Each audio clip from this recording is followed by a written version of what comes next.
Another drink, sir? No, thank you. Excuse me, is anyone sitting here? No. Please, have a seat. That's better. My feet are killing me. Have you been here long? No, but I just flew in this morning and I haven't had a chance to sit down since then. Oh. Where have you come from? From Manila. Is this your first visit to Australia?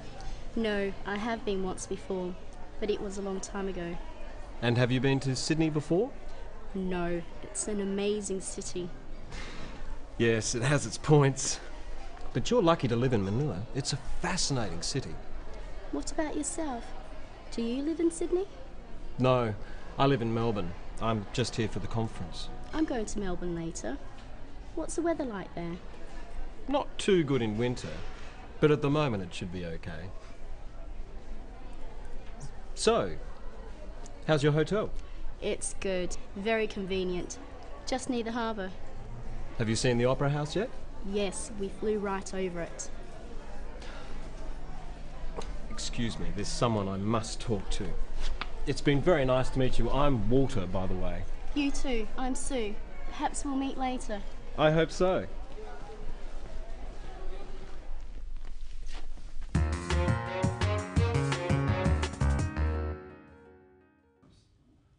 Today, we're looking at a typical conversation you might have with someone you've only just met. At a conference, for example. What sort of thing can you talk about? And what topics should be avoided? Let's look at how Walter and Sue get acquainted. Sue breaks the ice or starts the conversation. Excuse me, is anyone sitting here? No, please, have a seat. That's better. My feet are killing me. We can tell from how Sue speaks to Walter that they haven't met before. She is very polite, and so is he. But then she says something more personal, and this is the icebreaker. That's better. My feet are killing me. Sue is letting Walter know two things. Firstly, that she is tired, and secondly, that she is willing to have a friendly conversation with him. By making a more personal or casual remark, she is inviting him to respond. Have you been here long? No, but I just flew in this morning and I haven't had a chance to sit down since then. Walter asks, "Have you been here long?" To start a conversation like this, it's fairly safe to talk about what people have just done. For this, we use the present perfect, have. Practice with Walter some typical questions like this you could ask. Have you been here long? Have you been to Sydney before? Have you seen the Opera House? Have you tried any restaurants? Questions that start with "have you" are yes-no questions, so they have a rising tone. Have you been here long? When answering these questions in a situation like this, it is helpful to add some information, not just say yes or no. If you just say yes or no, people may think you don't really want to talk. Have you been here long? No. No. Instead, notice how Sue helps the conversation along by giving some extra information. Have you been here long? No, but I just flew in this morning and I haven't had a chance to sit down since then. Oh. Where have you come from? Sue has said that she flew in this morning, so this gives Walter an obvious next question. Where have you come from? This is a different type of question. It's asking for information. Questions beginning with where, when, what, why, who, are all questions asking for information. Notice the difference between where have you come from, meaning where did you fly from, and where are you from, meaning what is your nationality. Notice also the falling tone with these questions. Where have you come from? This makes the question sound friendly. But be careful not to ask too many questions like this altogether. The other person may think You're being too nosy. Where are you from? Manila. What do you do? I'm an accountant. Why are you here? I'm on business. Who are you with? My boss. Excuse me. Where are you going? Of course, some questions like this are all right, but try not to sound too inquisitive and offer some information or ideas yourself.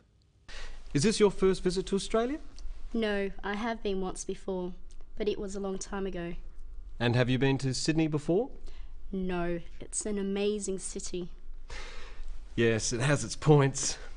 But you're lucky to live in Manila. It's a fascinating city. Sue doesn't just answer yes or no, she adds some extra information. And Walter finds the opportunity to give his opinion and to compliment the place Sue comes from. Now it's Sue's turn to ask a question. What about yourself? Do you live in Sydney? No, I live in Melbourne. I'm just here for the conference. Sue wants to ask Walter about himself. This is showing interest. So she says, "What about yourself?" Practice some useful phrases to introduce a question. And what about yourself? And how about you? These phrases should be followed by a question. Practice again with the question to follow. And what about yourself? Do you live in Sydney? And how about you? Have you been here before? When meeting someone new on business, but in a social setting, there are a few safe topics.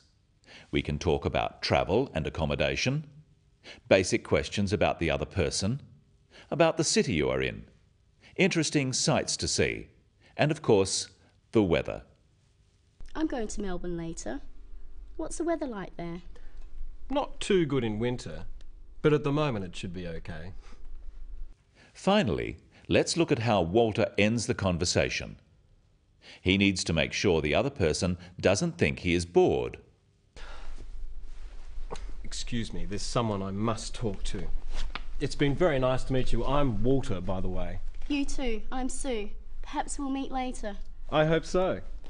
He gives a reason why he must go, then says, "It's been very nice to meet you."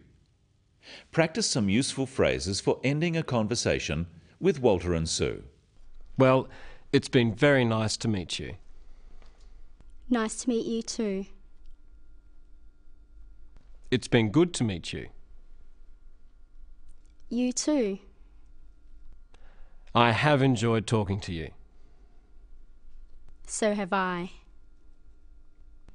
I hope we can meet again. So do I. Perhaps we'll meet again. I hope so. In conversation, when asking questions, remember to use a rising tone for yes-no questions, such as those starting with "Do you?" or "Are you?" Questions starting with "Do you?" ask about regular actions and about likes and dislikes or opinions. Do you travel often? Do you like the weather here? Do you think this session will be interesting? Questions starting with "Are you?" are asking for personal information. Are you from Manila? Or intentions? Are you going to the dinner? Questions starting with where, when, what, why, or who are asking for information, and they often have a falling tone. Where do you come from? When are you going back? People from different cultures have different ideas about what are reasonable topics for conversation between strangers. So at first, it is safest to stick to general topics, such as travel, the weather, places, and of course, the business you are in. And remember, to keep the conversation going, offer information. Don't just ask questions. That's all today on the Business of English. See you next time.